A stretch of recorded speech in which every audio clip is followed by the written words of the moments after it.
There's a saying that says, be the person you needed when you were younger. As educators, I think we have an innate need to be the person for our students. My name is Stacy Pullen, and I am the elementary principal for Scott County Central Schools. Initially, we were approached by a member of our own community who was working with another community to participate in the trauma-informed care. And it was something that looked like to us that would fit exactly with what we were already doing with our positive behavior intervention support. And so we agreed to jump on board and give it a go. Initially, they wanted our groups to be of a certain size, and that would have taken our whole staff. So we actually were working with a smaller group, but it was still a big group for the size of our district. And the staff, after the first go around with it, they loved it, and everybody wanted to be a part of it. And even though subs were scarce and trying to fit the training in during the day was hard, nobody was willing to give up their seat for anybody else, and everybody wanted to do it. And not just because of what we learned for what we could do for our kids, but because it was therapy for ourselves too, and we all realized that we needed that as much as what we needed to learn it for the kids. So the staff jumped on board and just really went full throttle with what we were doing. The work we are doing is never complete, but through this training, there have been times I have felt like we have come full circle. What I mean by that is understanding our own trauma and why we feel the way we feel allows us to better understand our students and help them process their thoughts and emotions. We have explored a lot of self in this work. It has been quite therapeutic. My name is Dr. Letitia Woodley. I am the Executive Director for Student Support Services for the Kansas City Public School District. We were privileged to be able to begin this work beginning the beginning of last school year. So we had to develop a partnership where we were doing a trainer model where our clinicians were being trained on how to implement that model with fidelity. So we had a great momentum going on, and we had developed school teams, and we're really excited about rolling out this work. And then, of course, the pandemic hit, and we were like, oh my goodness, what do we do? And so we had to really develop a new normal in a way that we approach our supports for students. There were some tough conversations that had to be had among adults, and some of it was calling each other out on the way that we responded to each other and to our kids, because we just came to a common understanding that there was a certain way that we spoke to one another, there was a certain way that we spoke to our kids, and that it wasn't about discipline, it was about understanding. And some people who were more seasoned, we'll say, probably were not as understanding as those of us who were going through the training, because something had flipped a switch for us, and their switch had not been flipped yet, and they were a little reluctant to let us help them do that. So we actually not only just dealt with trauma itself, but we dived deep into the different neighborhoods and broke it out zip code by zip code about the challenges that were faced within our actual school district. And then we began to develop targeted supports for that, and we collaborated across the school district. And so we did what a lot of school districts around the country are just now trying to get to. We made sure that our students were well fed. We made sure that we provided toiletries, all of the basic necessities targeted to our families that we knew that was in need of support.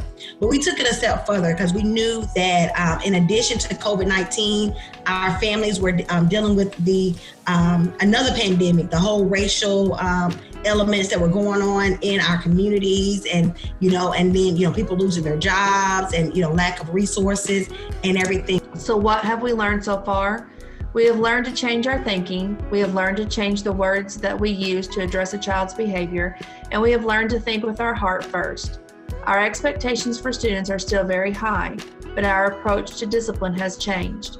The first thing that we realized that we had not planned for was the masks, and how the masks were a barrier for building the relationships and building the rapport with our students. And even though there were students that had been with us, since preschool, some of them, that long 5-month break from March had really done a number on getting us back into the mode or back into the school mode. And we noticed that the masks were keeping us from the body language and the visual cues and just being able to smile at one another and enjoy each other's company. That was causing us a problem. And there was also the concern about our students who had gone virtual and, we were just faces on a screen to them. And how were we going to connect with those students? And how are we going to know whether or not they need anything from us? Is there something going on in their home? There were a couple of them at first that I had a little bit of a red flag. I thought, well, that's kind of strange that they're going to be virtual students and we can't watch them and take care of them and monitor them as well if they're not in our building.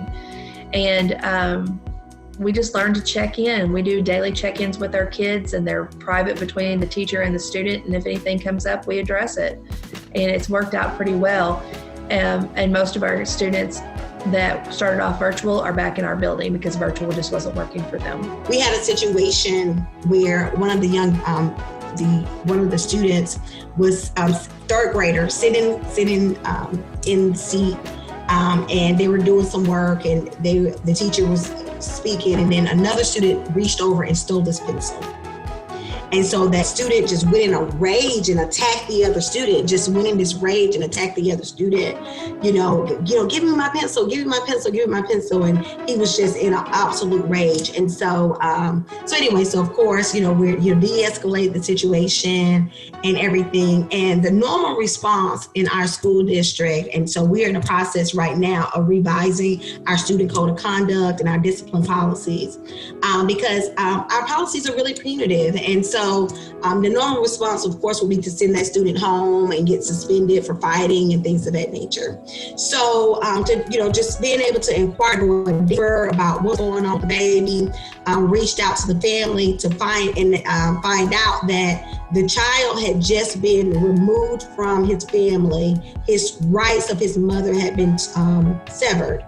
And so he was now in a situation where he would never see his family again, and he didn't have any of his stuff. And so all he had was this little pencil box, this pencil container with his stuff in there. And so the trigger of that student taking his pencil sent him into this rage. And so sending him home to a foster home, and he's dealing with not being able to see his mom again for 3 to 4 days, would not meet the needs of this kid. And so we had to really and truly look at that situation through a trauma-informed lens and identify, how do we best support this baby? How do we provide wraparound services? How do we collaborate with the foster family as well as the Department of Family and Children Services supports that are available to make sure that we're able to help this baby transition through that. The goal is not to punish a student. The goal is to help them to regulate so that they can thrive in the classroom and that they can stay in the classroom, and help them understand what their job is in the classroom, and that is to be a student. Discipline is not the end game. And through our discipline approach, there's a lot of parent communication that goes on. So that helps when you've got parent support and it's not a surprise to anybody what's going on. And our kids know how far they can push before they get in trouble. So when they start hitting that borderline, they back off, because kids are going to be kids too. Sometimes it's just too much fun. It's not all because they have experienced a traumatic event. Some of it just because they're ornery. But we really don't have a very high discipline problem, and I think a lot of that comes from we seek to understand before we try to be understood. And I think so many times we don't get to the root cause, because when I do presentations all across the country, I talk about that behavior is a symptom and not the disease. And we've got to be able to figure out what are the root causes of these behaviors and not respond to the behavior itself. And so that was an example of how we are beginning now to utilize the Missouri model to transform the way we do business in Kansas City Public Schools. Like I said, we're beginning to going through this year-long process of totally revamping our student code of conduct to make sure that every element of it is trauma-informed and we are meeting the needs of the kids effectively. We do not send students home when they are a disruption in the classroom. That is our last resort. And we have seen students over the years who have come from different schools, and they know that if they have a big enough presence in the classroom, that they are going to get sent out, they are going to get sent home. And that has never been my practice as the administrator in our building. It has always been, what can we do so that you are here? Because we cannot teach you, we can't help you to thrive if you are not in the building. So the goal is to keep our students in the building. It's about personalizing the educational experience for the child. So, we understand that we cannot, do a one-size-fits-all model when we approach students and even educators. We can't do a one-size-fits-all model because, when I talk about educators, secondary trauma is real. And so we've got to address their needs as well as the students and the family needs. And so we try to be very intentional about understanding that. We try to make sure that we are working with students to understand their own trauma and how to really support them through that transition in that work. Bite the bullet and do it and make time for it, because it's therapeutic for the adults. It's enlightening as your work as an educator to work with the students. One thing I didn't say before, self-care, we just throw that word out there all the time. We talk about what are you doing for yourself for self-care this weekend. We share that. I've shared that with colleagues across different districts that have not done the trauma-informed. I've sent them some of our materials and say, you guys have got to do some things for self-care for yourself. And but you just have to do it, because until you understand yourself, you're never going to understand these kids. And if you want to do better for the kids that are growing up in the times that we are in right now, you have got to find out what's going on inside of them, because it's just not the same as it was when we were growing up, or even 10 or 15 years ago. So we've got to better understand our kids and make realistic expectations for them at school. This work is not for the faint of heart. It is a big commitment, but as we assessed our own traumas, we realized that we could transform ourselves to be that unwavering adult for a child. We started the work and then the pandemic hit, and then we're restarting it. So we were a little concerned because we didn't want to fatigue our teachers with training, because they were trying to learn how to teach in a new environment and this new normal, those different pieces. But what we found right now is that this is the perfect time, right, to roll out this type of work, because school is never going to be the same.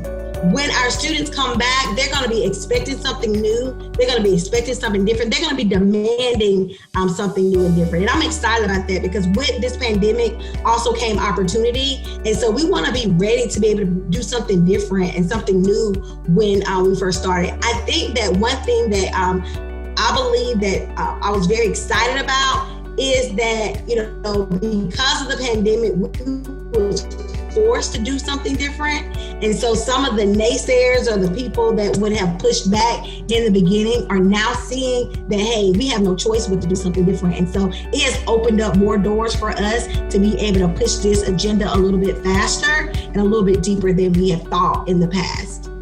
We aren't the cure. We aren't here to fix it, but we are here to be consistent, to listen, and to help children thrive in the school setting. Being trauma-informed helps us to do that.